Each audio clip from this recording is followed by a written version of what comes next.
Hi, I'm Andrew Parker with RE/MAX Metro Realty, a giant in real estate. I'm here with Craig Walker, and we're here to talk about the appraisal process and how it affects a real estate transaction. Craig, why don't you go ahead and just give us a brief outline of what an appraisal is and why it's important?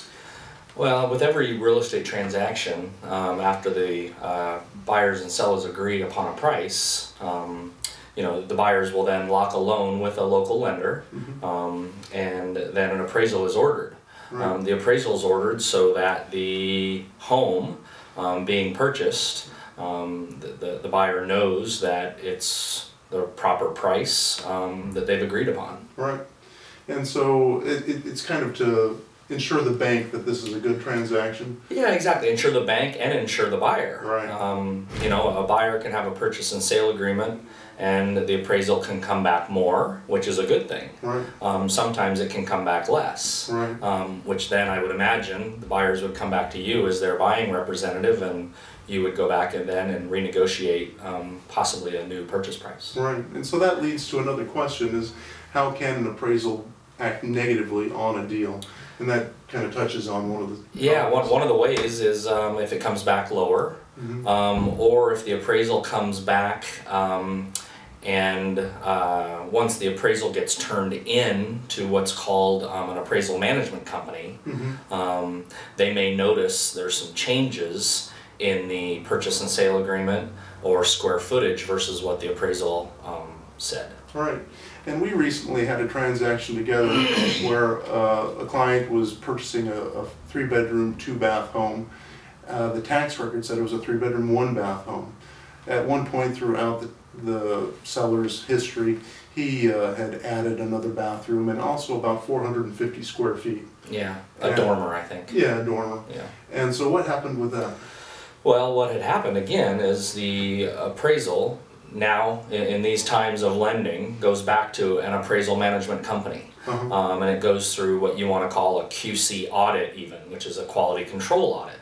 And the quality control auditor noticed that the appraisal said 3 bedrooms, 2 bath, and that the home was about 475 square feet larger than what it was in the King County records. Right. And so, that threw up some red flags, and what then happens is those notes get given to the underwriter, and the underwriter pulled some King County records, and they noticed that there was an unpermitted addition. And so without, the lender then can't lend on the property as is because that addition was unpermitted. Right. And so it kind of held up our process for about a week. Yeah, it was kind of a big scramble at one point. We were all... yeah, it's kind of stressful. Yeah, we were all kind of trying to figure out what to do. I was emailing my underwriter. I'm not allowed to talk to the appraiser. And so I can deal with my underwriter. My underwriter can then deal with the AMC company. The AMC company can then go back to the appraiser. Right. So... And we basically came down to 2 different things that we could do, as I recall. Yeah, the 2 solutions were either the sellers would need to then go get what they had already done permitted, which has happened in the past. Not sure how long that takes or the costs for that. Or my underwriter asked the AMC to go back to the appraiser and ask the appraiser to readjust their appraisal and not include the bathroom and the additional square feet. Right. And the first option you mentioned, having having the permits taken out, we kind of looked into that, and it looked like it'd be about $2,500 and a period of months or a month or so to get that done. Right. And so that was not our first choice to resolve the problem. Right. So we went with the second one. Yeah, we went with the second one. So basically I was in talking with my underwriter. I was saying, is there any way we can re-look at the appraisal, relook at the home? Is there a possibility the appraiser can go back out, look at the home, and try to find some comps in the area that are 3-bedroom, 1-bath, and maybe 300 to 400 square feet less, or something like that? Because the appraiser did say they could go out and try to find some homes with unpermitted additions, but there were none.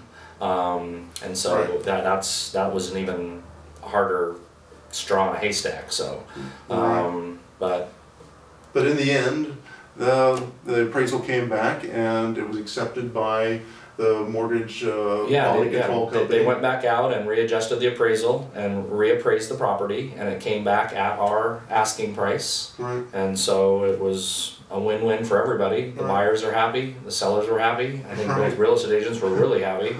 And we got through a stressful situation, and again, I mean, I think it took about a week to a week and a half, and you know, I think we closed a few days late, but that's okay with everybody happy. Yeah. So I guess one moral to the story is that you know, if a seller is going to do some upgrades and remodels, it's really important to go through the right steps and get the appropriate permits.